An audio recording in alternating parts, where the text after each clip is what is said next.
Baraka alikuwa kijana mwenye ndoto kubwa. Alikuwa njiani kuelekea kwenye usaili wa kazi jijini Dodoma, akiendesha gari alilokopa kwa jirani.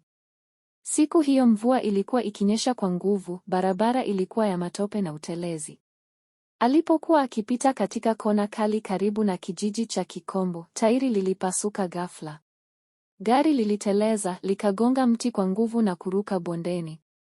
Watu wa kijiji walikimbia kwa hofu, wakimvuta kutoka kwenye mabaki ya gari lililogeuka chuma kilichosokoteka. Mwili wake ulikuwa umeharibika vibaya, macho yake yakiwa yamefunguka lakini akitazama pasipo kuona. "Mama yangu," aling'aka kwa sauti dhaifu, kisha kimya kikafuata. Baraka alipelekwa hospitali akiwa hajitambui. Alikaa wiki 2 chumba cha wagonjwa mahututi. Alipopata fahamu, hakuwa na uwezo wa kutembea tena. Kilio chake kilikuwa kimya, machozi yakimtiririka bila sauti.